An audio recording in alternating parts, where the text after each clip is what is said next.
Yo, what's up, MLB fans? Back here for episode number 2 of my market analysis series. So, let's get into it.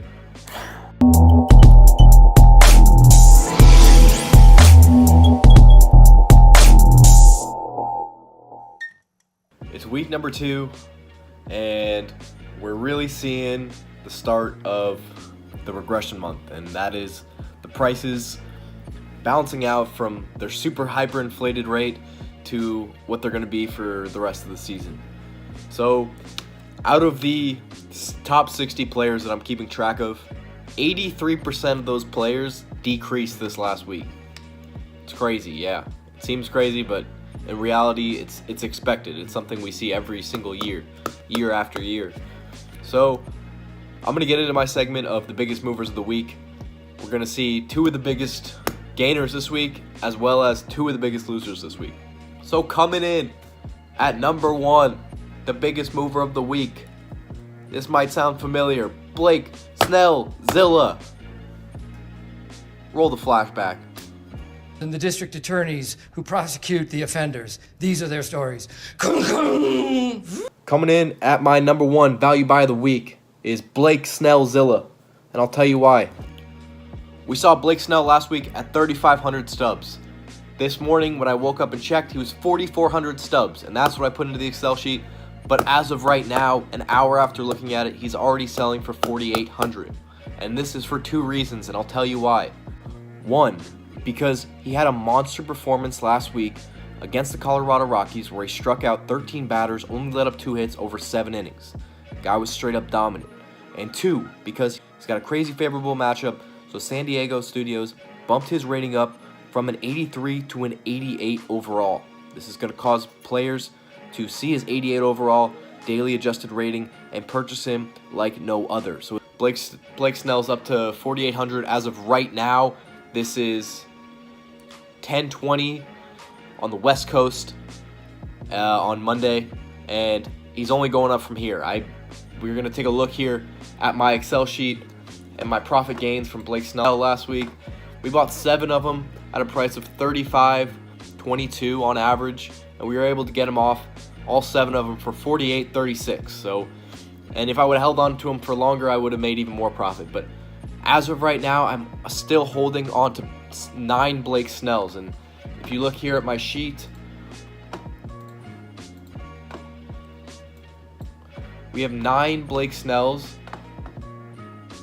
at an average cost of $41.30. I'm anticipating to get these off. Depending on his start, I'm hoping to get them off for over $6K a pop. Make about $1,500, $1,200 to $1,500 per card.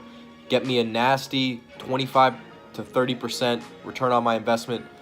And that is why he was the value pick of the week. Coming in at number 2, Anthony Rendon, the guy who's been slept on like no other. He's a diamond player if you didn't already realize that. Guy bumped up 12% this week in a week where it's insanely hard to bump up your stub price. He quietly put together a week of 9 for 19 hitting with 10 runs and 4 home runs. 4 home runs, 7 days, 6 games. Come on, man. It's unbeatable. Unreal. Anthony Rendon went up 12%. And for all of you that are still sleeping on him, it's time to wake up, man. This is what his price is going to be, and it's only going up from here.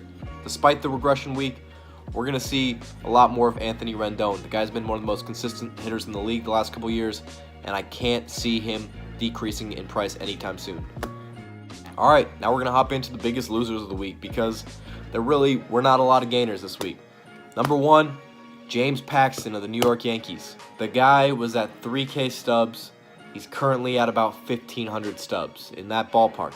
Decreased almost 50% in his stub price. It's a big time to buy him low because we all know James Paxton is a star pitcher. He was a diamond last year.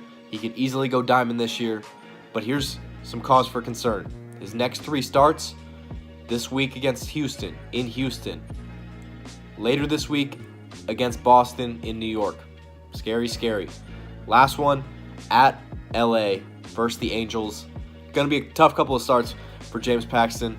I can't anticipate him to get out of any of those games unscathed. So Let's hold off on James Paxton.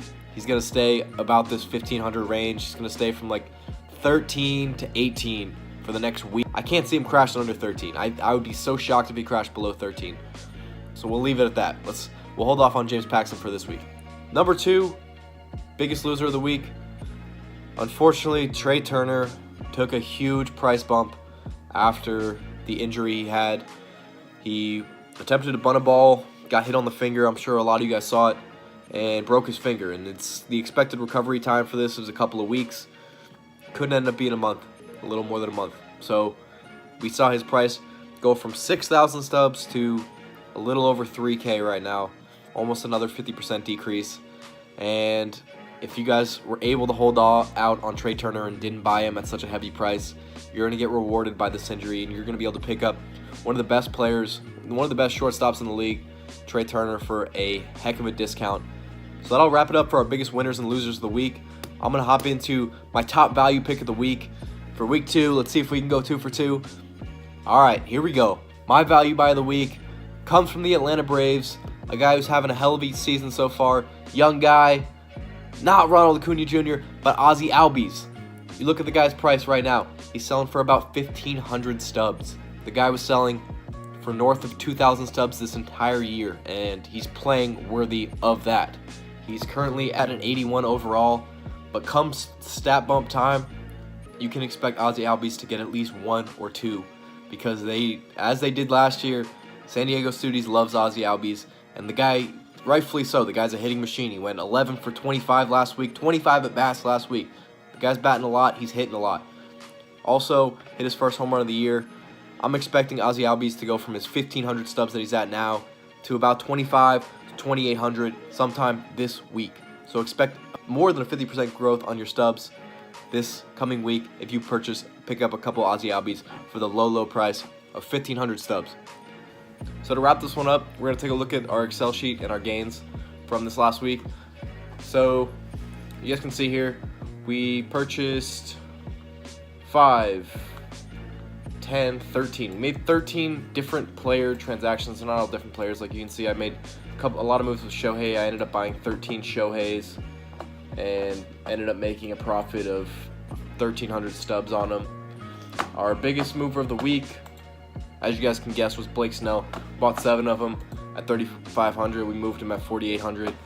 Made about almost 1,000 profit on each of them, about 800 profit on each of them. And in total, we made 13,000 stubs, excuse me, big difference this week. We're looking to at least double that next week. I'm hoping to make about, excuse my dog in the background, 2. Looking to make about 25 to 30,000 next week, ideally once we move these Blake Snells. But that'll wrap this one up. Thank you guys for watching. I appreciate all the views, all the comments. If you have anything about the market that you want to let me know, drop it in the comments below. I'm always active. I'm always replying. I love to talk the game and talk the market. So hope you guys did enjoy. Peace.